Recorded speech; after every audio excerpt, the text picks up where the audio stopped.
This conference will now be recorded. Welcome, everybody. It's Michael Cummings. It's good to see. I'm actually seeing some new faces, so it's actually cool to get everybody on a call. We haven't had one in a while. So let me explain the purpose of today's session and then introduce you to our expert, Rob Brockman here. So one of the goals that we have for STP is to help you guys differentiate yourselves, particularly in niche markets. And one niche market that seems to be both kind of a hot buying center as well as kind of pervasive across the group is law firms. So through a presentation I saw at ALA, I guess it was, I met Debbie Fisher, who is the CEO of your company, Rob. I think that's, if I'm Yeah, remembering Debbie that Foster. right. Yeah. And she gave a presentation basically on both the business and IT priorities of law firms kind of broadly, small, medium, and large. So I just was so impressed. I sent them an email and see if they'd be willing to share their insights with our group. And I also thought this would be a good way for us to kind of collectively share our knowledge within the group about law firms and be able to help each other differentiate ourselves to be more successful than other MSPs in the law firm industry. And if this works out well, we're going to continue this group going along in some kind of fashion, as well as maybe pick up some other industries as we go along. So the basic idea here is to say, what do we collectively know about law firms? In particular, what has Rob seen? You'll see his experience is quite broad and deep. And then how can we use that? How can we start factoring that into our own kind of go-to-market strategies in terms of, maybe topics, maybe pain points, other things we can leverage to kind of distinguish ourselves as experts from everybody else. So with that, Rob, I'm going to try to run your presentation, but I'll let you just start by introducing yourself and I'll go from there. Hey, everybody, and Michael, really appreciate you having me on. My name is Rob Brockman. I'm with Affinity Consulting, and I'm the Partner Alliance Manager here at Affinity. So I work with we have a lot of people that refer business to us, a lot of MSPs, and a lot of other people. So I manage all of those relationships along with some of our software relationships. And this slide just a little bit about me so you know who I am, my background. I actually hit the 30-year mark in the legal industry this year, so I don't know if that's good or bad, but I've enjoyed my time for the most part. I was a background as a CPA, finance person. I came in as a controller for a firm in DC, spent probably like 10, 15 years there. And at one point, they realized that I could actually interpret what the IT people were saying in layman's terms. And so they decided to put me in charge of technology. And I really enjoyed that side of the business more than the accounting side. And so eventually I left the firm and I started working for a legal focused MSP based out of New York. And I did that for a number of years, enjoyed that very much. Wound up going to a couple software companies and doing sales there. And, along the way, I've done a lot of networking events, webinars, educational events. The two primary audiences for this have been the ALA, Association of Legal Administrators, and then also ILTA, the International Legal Technology Association. So, like I said, been in the industry for a long time. And when I started here at Affinity, one of their big things was they really didn't have anybody managing these relationships. And so we've got a lot of MSPs across the country that they're working with law firms, but they don't have any expertise in some of the particular products. And so we work with a lot of them around the country. Just this year alone, we've done a lunch and learn with one of our MSPs in Chicago. We've done a webinar with an Atlanta-based MSP. We're getting ready to do 2 in-person events in the DC area with an MSP there. So we work very closely with MSPs across the country that are working with law firms, but they don't have anybody in house that knows document management or case management or some of the other products that we've got some experts here at Affinity that have been working with those products for a long time. And again, just a little bit about Affinity. I don't want to take too much time going through these. You can just kind of go through the slide, Michael. I mean, we're just a bunch of people here all over the country, kind of like this group. You can see all the different states represented by Affinity. Almost everybody's remote now. We do have a couple of brick and mortar offices, one in Tampa, one in Columbus, but even those folks are pretty much remote at this point. It's mostly, I think we have over 50 of our 100 employees have worked in law firms or corporate legal environments, so tons of industry experience. You can keep flipping, Michael. we sort of take a different approach than I think some of the people that are out there. We really try to focus on the strategic consulting role first, and then sort of figure out how they're using technology, try to help them with their processes, be more efficient.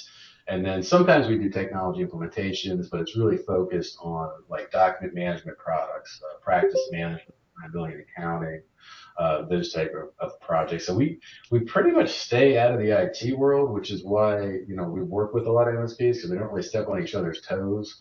We don't do anything with networking, security, backups, any of that. We leave to the experts. We really try to stay away from that. We're really more focused on the consultative role, and then also the law firm specific applications that we've got experience with. Keep going, Michael. Yeah, you can pass that one too. I don't want to take up too much time. But again, just some of the differentiators for Affinity. We've got a deep industry knowledge, lots of people that have been doing this for a long time. We really are focused on the clients first, and then trying to figure out the technology second. We find a lot of firms, they hate this product or they hate that product, and when we go in and we do an analysis, it's not really the product's the problem; it's the people that are the problem. Either the wrong Right. people, wrong A different. seats, or training or configuration. So we do a lot of that type of thing as well. We also have a big training program, so we've got some really good trainers that work with firms on all kinds of different products, including the Microsoft Office suite as well. You go to the next one. There you go. Just a couple quick things. Like NetDocuments is one of our biggest partnerships. So probably about a third of our business is revolving around document management, and NetDocuments is our biggest partner. We also work with iManage. We've worked with World Docs as well, but they were purchased by NetDocuments last year, so the field is definitely thinned in that area. They've got a lot of expertise with document management and NetDocuments in particular. I think that was really it, as far Okay. as about me. If it's all right, I'll stop sharing that. There we go. So the what I did was I set up some questions out to Rob, but I think it's also kind of a good almost agenda for us as a group going forward, which is what we really want to do is to say when we want to be able to catalog the knowledge we have, but also be able to learn from people like you, which is how do we distinguish ourselves from other MSP they're going to be talking to? And the way I've in the enterprise world, the way you did it was demonstrating a deep expertise or understanding of their business and their environment and their kind of culture and how to relate to them. So again, thinking that most people here are probably not working with the 100+ size firms, but kind of the ones that are kind of more mid market, I guess you would say. Um, as you work with those companies, and if you had to say like what their management agenda is, like what are the things they're most worried about now, particularly kind of in the short term innovation area, like what kinds of things comes to mind based on that actually massive base of experience that you guys have? I mean, for us, the two biggest things that we're hearing from our clients about are AI, right? Everybody's talking about that. How can I use that at the law Mhm. firm to help us be more efficient, to help us have a differentiator over our competition? And then, Right. of course, cybersecurity, which has been a big topic, obviously, over the last few years. But those are the two predominant things that we get asked about all the time. Of course, we don't do anything with cybersecurity, so Yeah. obviously, you guys probably have much better expertise in that, but it's definitely something of big interest for our clients for sure. And if you look on the kind of productivity side of things, like maybe not so strategic, but in the sense of what are the things we can drive kind of short term that technology enables that's going to help us, win more business or make our attorneys more productive or uh, I don't know, offshore work. I don't know what all the things are. What are they worried about almost from an operational standpoint, would you say? Yeah, I think automation is really the big thing now, right? They're looking to be able to automate tasks to make things more efficient for them, for their staff, to be able to produce more for their clients. I Yeah. saw a product just yesterday, I think, where it basically takes discovery requests and a couple other things directly from the state courts, and it produces a template response that all, and it's based on all of the documentation from within the firm. So it's taking all the repository documents that they've used in the past for maybe a certain subset of them, and it's creating basically this draft response template that all the attorney has to go in and modify little bits and pieces. Like it's already doing the work for them. And so all attorneys are looking for products like that or tools like that to help them be more efficient. And again, hopefully be a differentiator for them over their competitors with their clients. Mm-hmm. And do you see like maybe in the more, I don't know if the mundane is, but the kind of classic lineup. Let me ask you one question specifically too, because just the research I did and some of the people we've been talking to that work with a lot of lawyers is it seems like cloud is a big deal now in remote computing. I don't know if it's being driven by remote. What are the drivers that are making cloud such a big priority for law firms right now?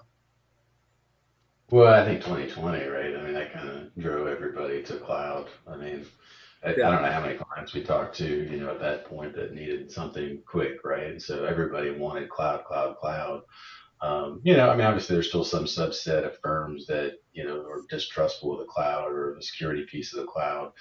Mhm. But by and large, everybody's using some cloud product or another, whether it's Office 365 or, Mhm. Clio or there's tons of those types of products out there. And I think that, yeah, I think the remote work is probably mostly here to stay for at least a lot of our clients. Even a lot of the clients are the upper mid-size, they've had to go to modified, work schedules. And in particular, when we did this event in Chicago, we heard from a number of firms where they're still, they're only in the office twice a week, even the administrators. So I don't see that going away anytime soon. But yeah, I think 2020 was that big driver pushing people. And then once they realized, obviously, that they could work remotely and they had these tools, and nobody really wanted to go back to the way it was, or at least a vast majority of them don't. Yeah, if you thought about the key line of business applications, I assume document management's number one for law firms. Is that Yeah, typically have that and practice management, of some yeah. sort. Hmm. So in those fronts, like if you took them one at a time, you took like document management. Um, is there any evolutions in the line of business that's going to impact law firms, particular? Let's say you have you're currently NetDoc. Is something happening in NetDoc or something happening in the other document management system that they're going to have to address here? Um, I mean, NetDocuments was really the originator of legal-based cloud document management, so they've been ahead of the game for a long time. Mhm. iManage is the one that's sort of playing catch up right now, and they've Mhm. sort of bridged the gap, but they're not quite there yet in terms of what they do in the cloud versus NetDocuments. But it's a really good product as well. But I think what you're really seeing is again that extension of AI and Mhm. document automation. Like Mhm. those are the areas that they're really focused on making their products better and more efficient for attorneys. Everybody's trying to get that AI in there as quick as possible and make use of that technology. And again, the document automation piece as well. And that document's added some things in the last year to compete with products like Hot Docs. You guys might have run across Mhm. those for document automation, and they're not there yet, but they're getting close. Mhm. The other thing about both NetDocuments and iManage that you see is a lot, and you see this with other areas. I'm sure you guys have seen this with other product areas as well. But you have all these little ancillary companies that make these other little add-ons to NetDocuments and iManage to help with productivity, to help. We have a couple companies that produced a DocuSign integration because the integration piece with NetDocuments and iManage wasn't really that strong. So these companies developed a real strong integration with DocuSign so that when an attorney sends out an agreement to review and sign, there's more Mhm. than it's just getting sent out of net documents and then putting it back in. There's actually like a workflow associated with it. So all those like little tools and things to make things more efficient, to track things better, Mhm. things more secure. Like that's the whole thing about the document management piece is that's the big thing that everybody wants is the security piece. Well, when you start sending things out to DocuSign or to other places, you kind of lose that unless you've got something managing that process along the way. Mhm. And then from the practice management side, is there any trends or shifts or changes that you see in that side of the business? Yeah, big ones there because, A lot of cloud products came out over the last, 5, 8, 10 years, and they're still sort of trying to catch up to the on-prem products. It's hard to get all the functionality that people have built into these on-prem products, like well, I'm sure I won't use SharePoint as an example, but Coyote Analytics, Orion, Elite Enterprise. Like, it is hard to get those products that are super deep in functionality built into a true cloud platform. And so what you're seeing is people are giving up functionality to get into these cloud products, and sometimes to their detriment, because they don't realize that, even though they showed them these 15 things that were really cool in the cloud, well, these other 30 things that their billing department or their paralegals were doing, it's not there yet. It'll get there. I mean, I'm sure it'll evolve and get there. And there's a couple of strong players out there. Centerbase is probably the one that I think has the most legs right now. They're still missing some stuff on the time billing and accounting side, but they're close. They're definitely bridging the gap there. For bigger firms, they're going to go to an Elite 3E, but it's a ton of money, and for probably most of your clients, it's overkill. But that's a Thompson product. And then there's some other ones that are focused more on like PI firms, Litify, AdvoLogix. They use the Salesforce platform, so they're really strong on the practice management side, but very Mhm. weak on the time billing and accounting side. So we're at Affinity, we're all kind of like sitting back, waiting to see, like, because somebody's going to come, or one or two players are going to come and sort of take the lead there, but it might be Mhm. another couple of years before we really see some true cloud offerings that cover the time billing, accounting, and the case management side. And what other kind of major class of, is there another major class of line of business that I'm not I mean, bringing we up do a lot besides? of document automation. So we have Yeah. a whole team of people that, they take, templates that firms want to use and create them using hot docs. And, they're able to just, put in 5 or 10 or whatever, how many pieces of information they've got to add, and it creates the documents for them. And, yeah, that team, that the law firms really love when they can do that, because obviously then they're not recreating the wheel, or just trying to find out what was the last discovery document I drafted. Right? They just go to their Mhm. template, plug in the information, and there it goes. Mhm. So that's another big for us. So could we go to, it's interesting because I've heard varied things, and actually I should be the last person talking here because I'm the least technically expert on this stuff, but uh, what we've heard is cybersecurity is a concern, but that like a lot of law firms have already done a lot of stuff around cybersecurity. So I'm just curious, when you talk to like the managing partners and the management committee, what is the, I guess, what is the content of those cybersecurity discoveries? Like, what is it that's top of mind for those guys? Is it different than general public, or do they have special concerns, or what do you hear? Kind of what do you hear them bringing up in a cybersecurity context? Yeah, I mean, mostly what we hear is they want to, make sure that they're not a target, right? Make sure they've got confidential client data for, Yeah, hundreds or thousands of clients, and could be very big clients with lots of deep pockets. yeah. So, that's upfront probably to the managing partners' minds, is how do I keep my clients' data safe, right? Because we've all seen these attacks that have happened, and I mean, they happen to big companies too, right? There's no way Yeah. around it at this. Because But in a weird way, you guys are in the law firms are actually in the supply chain of big companies, right? Because you're sharing documents and they're collaborating a lot. So in a sense, they're kind of in a legal supply chain situation, and that's yeah, kind of exactly. unique. I'm not sure, accounting firms and stuff may be this. So one thing is kind of how do they protect their client information, particularly when they're working on documents together, workflow together, and all that kind of stuff, right? Yeah. Yeah, yeah, but even in their billing systems, they potentially have confidential client information in there. So Mhm. it's really a multifaceted issue for them, not just documents, but sort of all these case management, time billing, accounting, and wherever else they're storing documents and Yeah, I'm content. just kind of curious, like what's the kind of the categories of cyber? Russell, you have a question? Go ahead. Cool. Thank you. Uh, We actually have a problem, and maybe we have the wrong law firms, getting them to care enough about cybersecurity. Their prime concern is their existing workflow and protecting that. And I think we probably have a disconnect between the managing partners that tend to be older and don't understand this stuff and aren't interested in these tools.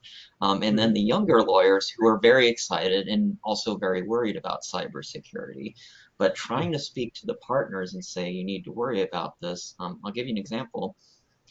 It took several months and a six-figure successful phishing attack to persuade this law firm that they need to have MFA. They were so worried about what if it's 2 in the morning and I can't get into my computer and I can't reach you, I'm not going to do it. I mean, that was literally what we heard for months, despite having had a successful phishing attack of over $100,000. Just were so worried about that they weren't going to want to change anything. And if you ever run into that, and how do you deal with these older partners that are just so resistant to any workflow changes or doing anything differently than what they've been doing for years? Yeah, no, I think you hit it head on. It is a challenge across law firms of all sizes. Yeah, that is a big thing that we've got to do is convince them that, there are reasons why people are using more efficient tools, right? There are reasons. And one of the things that we, try to sell, especially on the workflow piece is, if you want to attract the best talent to come in here as associates, you have to have the tools to do that, Oh, I right? like These that younger word. associates, they I want like these tools. that. Yeah. Yeah, so that's one angle. The cybersecurity is a tough one though because it's almost like a roof, right? Like nobody wants to pay the money to replace Right. their roof until they have a leak, right? Or Well, they we see know their from neighbor Mike, out. we're selling to the pain, and so if that's not a pain, Right, uh, right. So that is definitely a challenge. We've tried to have like partners of ours do some education with our clients. I've heard a number of cybersecurity firms doing like tabletop exercises, and we've really tried to push our clients to kind of take part in those because maybe it opens their eyes a little bit onto what the potential damages could be. And if they're not prepared for something like that, the road to recovery is longer and more painful. Mhm. And do they have any, I don't know, from what I've heard amongst our group is particularly if you've got a corporate practice, that a lot of this pressure is coming from their corporate clients in a sense of because they're in the supply chain, the law firms are in the supply chain of big companies, right? mhm. And so Right. they're getting a lot of requests for what's it called, Russell?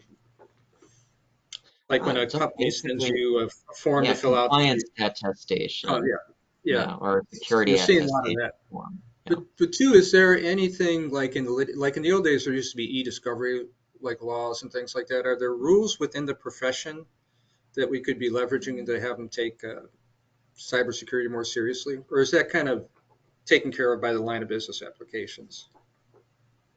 Yeah, I think it's more taken care of by the line of business. I think it's kind of a little bit wild west out there in terms of what they're required, other than keeping their clients' records confidential. Mhm.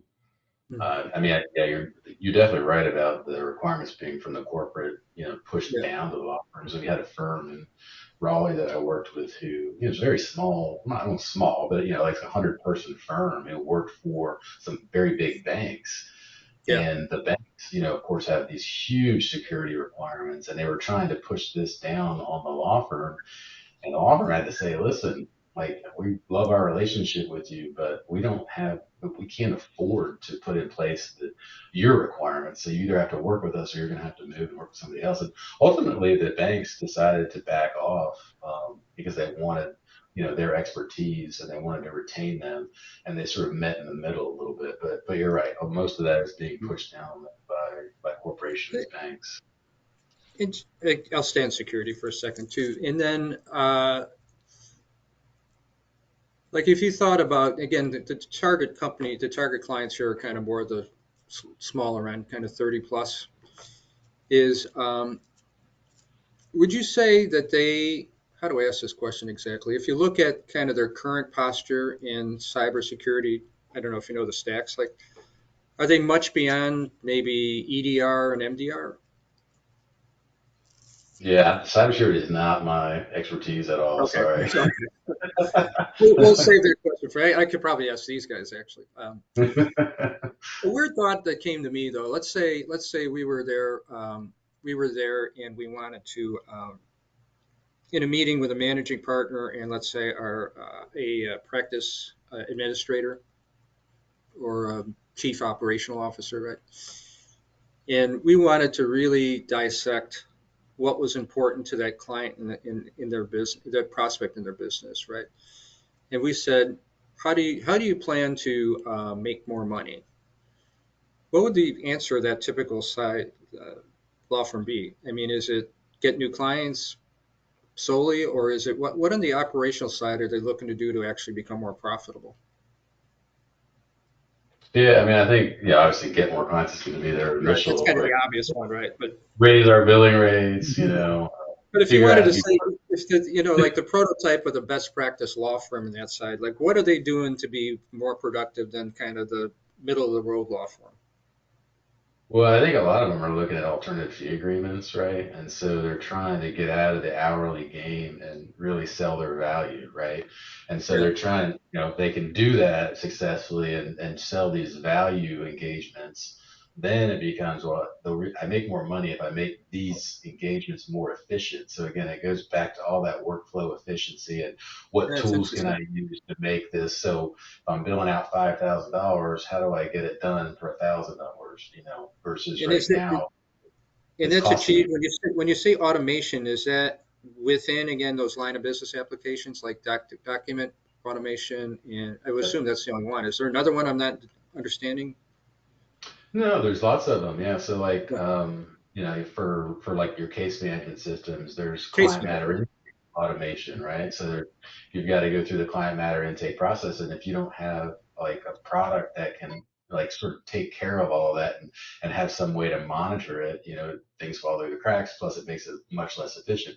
Billing is another one. So, there's a lot of times these attorneys are still printing out paper or sending PDFs for their attorneys to mark up bills. Well, there's products out there where they can do it all in the system and they're able to Mhm. monitor it, see what's going on, send it out a lot quicker, which obviously brings more money in the door quicker as well.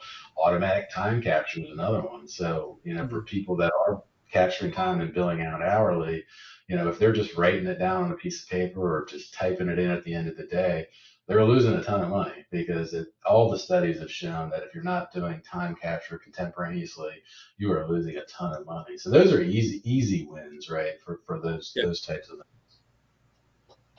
that's interesting. Let me. I think Jennifer had her hand up. Jennifer, go. Yeah, hi. Going back to the security thing. So we have a couple clients that are legal clients that are north of 40 or 50 users. Both of them are my clients. Uh, so this is a world that I live in, monthly meetings with both of these clients, actually biweekly. So both of them run a full security stack. And one of the things that we kind of had to do with one of our firms was they were running a known risk on their environment. And every month, I'm having a meeting with their IT director saying, "Hey, we got to deal with this. We got to get this thing out of your environment." Blah blah blah. And it was the same, like what Russell was saying. It was like, well, the older stakeholders really like this line of business software, even though it's on an outdated server and blah blah blah. Well, one Yeah. one of the things that this firm does is they also have a technology steering committee. So when they're vetting new software, they actually have stakeholders that are on that. And that includes partners who are kind of more younger and cutting edge. So that might be something kind of like the bug you put in the ears to the practice managers is like, hey, have you thought about a technology steering committee? Because someone's got to take the new software for a test drive, right? Like for real. And so that committee was kind of helpful, but at the same time, it came to the point where I actually drafted an email saying, here is, here's the known risk that we keep talking about. Here are the factors in which this could be, a, a real serious issue for you. Um, I need to let you know that exactly what these risks are, and I need to hear back from you that you accepted that risk and that we are no longer responsible for that risk. And honestly, check with your owners and your insurance because they may require you as the MSP to do that because you may be on the hook for some of these other things. So, Mhm. and I'm not saying like denial of service, but there has to be an acceptance of the risk on the part of the law firm or of the client. Like, which means we have to be communicating not only what the risk is, but how they can get breached, et cetera, et cetera. Mhm. And then part of that is kind of I take them through the whole like cycle of an incident, right? Like you're going to lose productivity. You have to pay your people while they're not working. You have to pay us to recover your environment, which is going to be at a much higher rate and it's going to be a really expensive bill. You have to deal with your insurance company who's going to do everything they possibly can not to pay that claim. And then once we get your environment back up, then you have to communicate to all your clients what just happened. Because our legal clients take care of things like class action lawsuits, medical malpractice. We're talking serious PII and a lot of it, right? So they are the gift that keeps on giving. And when we start putting it in those terms, like, you know, you're going to lose productivity and still pay your people. You're going to pay through the nose for us to do this. Your insurance company is going to be a hassle. And then you're going to have to like tell everybody what happened. Those factors usually are a very startling conversation. Um, so something to consider is talking your clients through the process so that and having a stakeholder in that conversation. One of the things we're kind of having this push for right now is making sure that there is a stakeholder in those conversations. So we're not just meeting with the IT director for a co-managed client, but we're meeting with a C-level Yeah. officer quarterly, whatever, so that there is a higher level, more strategic conversation and they understand those risks so that we're not playing the telephone game. So that's been our approach in the last few months.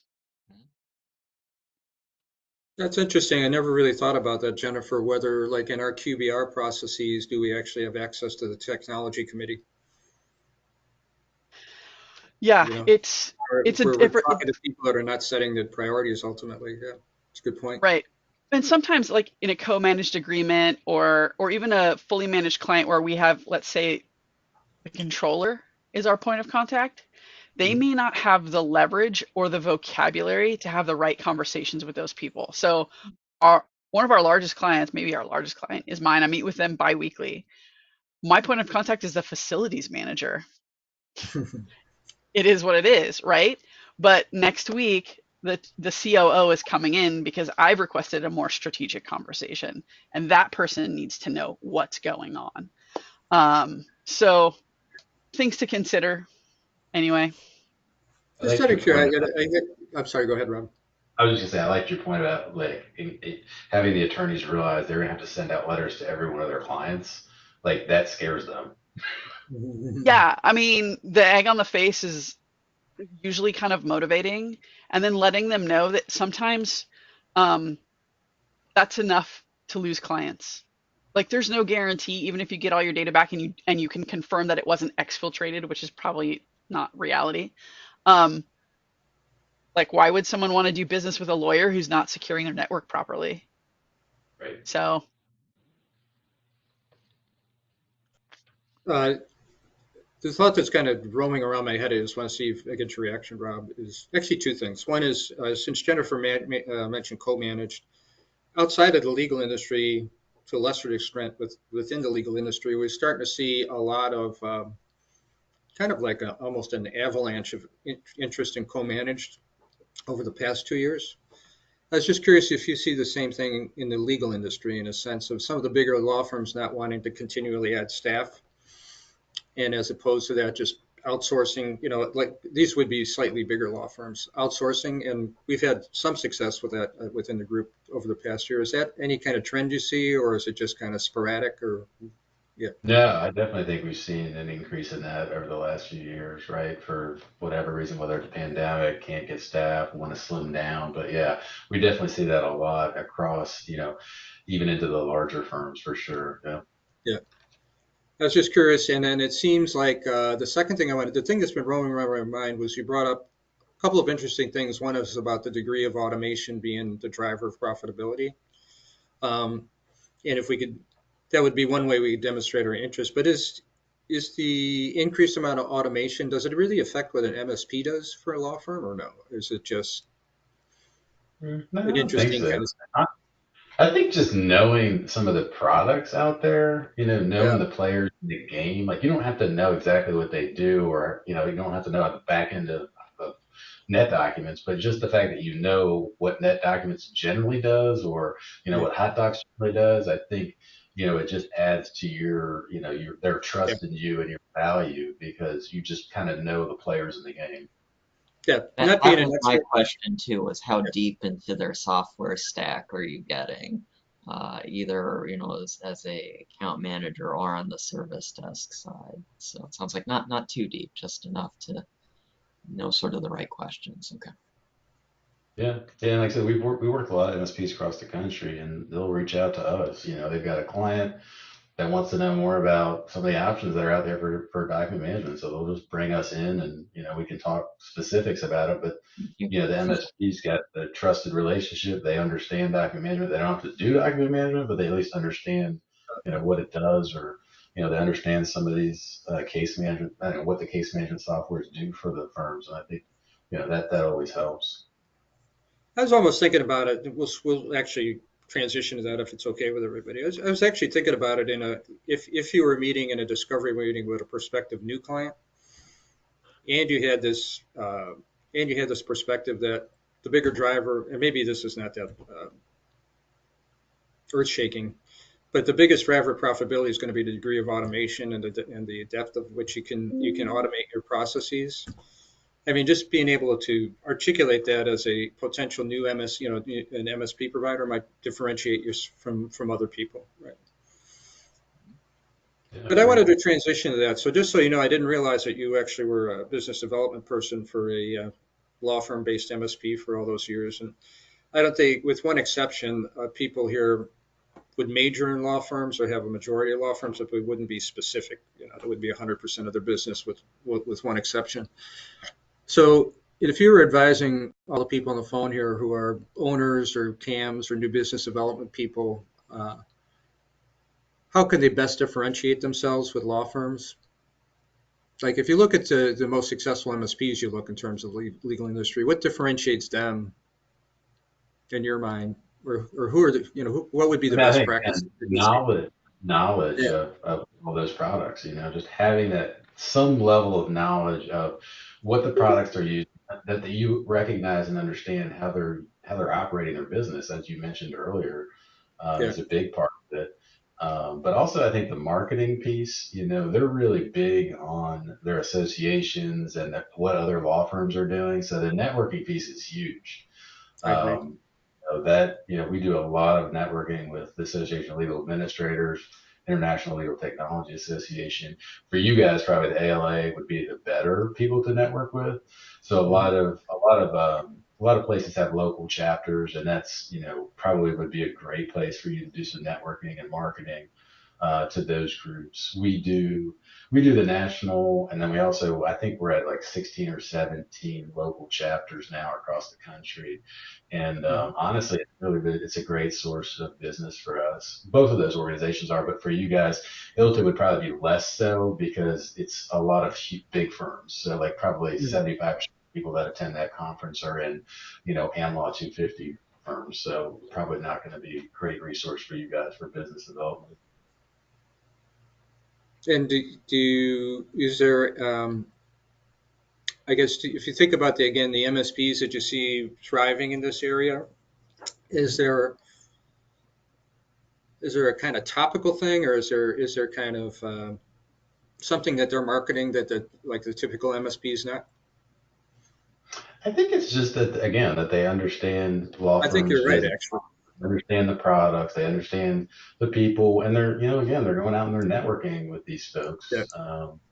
We did the event we did in Chicago. We wound up just doing a roundtable discussion, and it went really good. I mean, just doing simple like lunch and learn, invite clients, prospects, and getting them around the table and seeing what they're talking about. People want to participate. Like we weren't sure how it was going to go, but I mean, it went. We did an hour and a half roundtable discussion, and then we had I don't know a handful, 6, 8 people stay after and talk for another 20 or 30 minutes, all Hmm. about technology and the things that were going on with their law firms. So like those types of things are gold, at least as far as gaining trust and letting them know your value. Yeah, I forgot. The thing I was going to ask you now is, again, you may be working with slightly bigger companies, but to the extent that you work with law firms on their strategy and the effect that strategy has in technology, right?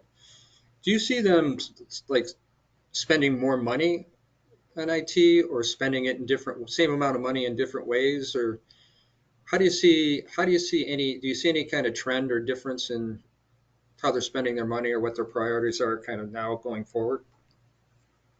I think it really varies, Yeah. like we're doing a lot of consulting work now where we're doing what we call a practice analysis. So, firms recognize that they have the wrong people in the wrong seats, or they've got the wrong technology or the wrong processes. And so, we're coming in and doing evaluation for them and making Mhm. recommendations from there on how they can streamline their processes, maybe change some of the people, right? And then also, maybe they need a technology change for one aspect or another to help them, be more efficient, more profitable. Yeah, this is a really dumb question, but let me ask you, what are the core business processes of a law firm? What are the Yeah. core process? I would assume it's partially document workflow and the management of a client engagement in a sense, right? Yeah. I mean, it I depends don't know how to obviously from ask it more firm. precisely. Yeah. Yeah, I mean, it's, obviously from different lines of legal business as well. There's, patent and trademark firms are going to have one line of business can be completely different from a plaintiff firm. They're going to be focused on, Oh, that's interesting. basically getting patents and trademarks processed right through the process, getting them approved. So they've got the documentation with the PTO and going back and forth with their clients. And, maybe there's some litigation That's sprinkled in there. interesting. Well, But whereas a PI firm, right, they're just, it's a totally different animal. it's funny because you just spurred a thought, which was one another way as MSPs can differentiate themselves is if they do understand the kind of to a certain extent the practice specific workflow, right? Absolutely. Yeah. Yeah. Absolutely. Yeah. I'm most familiar with litigation, so I can see how that would be completely different than intellectual property or even corporate in a sense, right?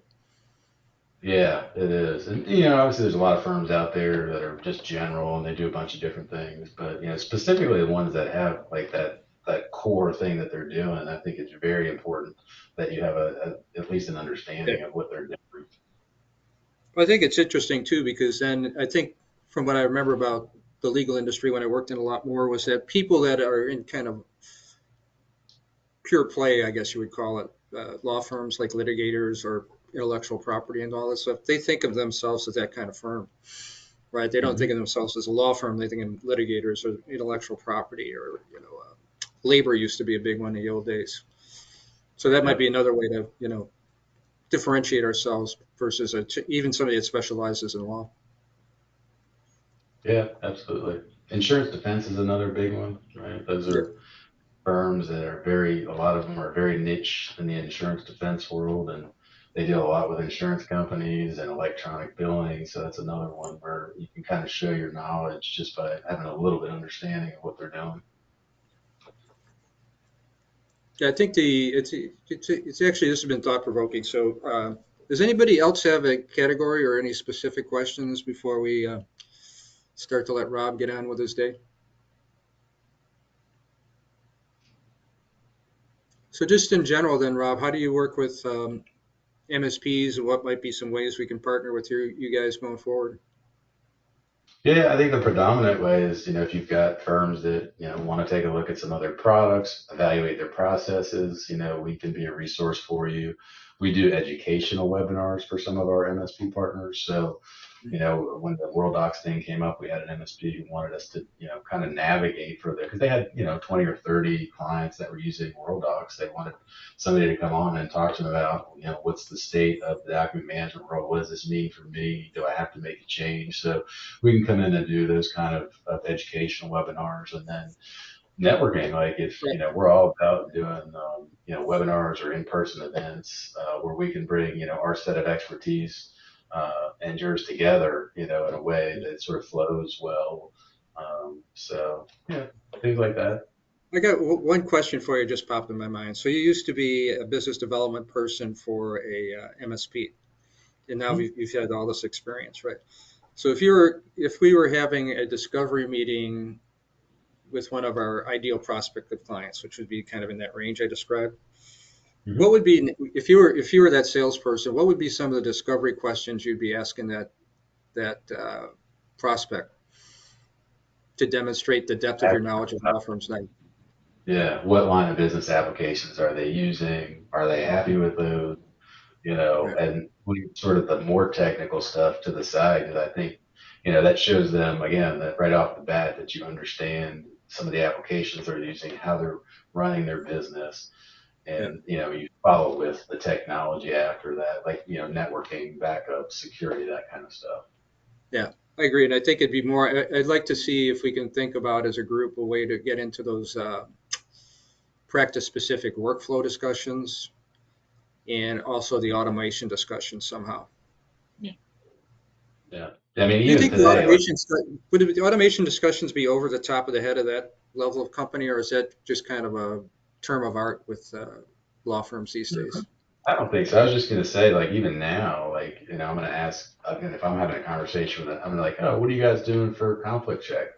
What does your client matter intake process look? What does your billing process look? You don't really have to know, right? But asking those questions, Yeah. gives them an opportunity to talk about those processes, and again, build trust that you understand, what they're dealing with on a day-to-day basis. Mhm. Cool. Well, thank you guys for doing this. Again, this was kind of an experiment. We'll see if we kind of keep a group together like this. But I think there's some benefit for us to, first of all, share our knowledge in this sense. But also, if we got takeaways like we just had, right, with Rob, we can think about how we can, if they're important enough to explore and execute across the group. I think it'd be worth kind of staffing it up and figuring out how to do it. But I think that, again, it's been a while. I used to work a lot with law firms, but I haven't been deep in them in a long time. But I can see 4 or 5 important takeaways from here that could actually change our destiny, honestly, in the marketplace. And then, Rob, if it's okay with you, I will send your slides to everybody so they got the slides and that they got how to contact you. Um, I'll follow up with you too. I think it might be worth figuring out how we could. I'll take a look and see what your education stuff is, see if that makes some sense to partner with. But Yeah, absolutely. appreciate your time and your expertise. And it's interesting with law firms. There's a part of their business that hasn't changed since Garden of Eden, basically. But the technology. What's interesting to me is their technology touches every part of their business, and the people that are in charge of it know nothing about technology, No, zero. which leaves a good opportunity for us. Absolutely, yeah. Thank you for Yeah, having me. I appreciate it. Thanks for everybody for your time. yeah, appreciate it. And thank everybody for showing up and putting up with GoToMeeting. I'm probably the last person on the face of the earth using GoToMeeting, so I appreciate you tolerating it. And we'll talk to everybody soon. Better than All right. Zoom. Thanks for your time. Huh? Take care. Thank you. Bye. Excellent. Bye bye.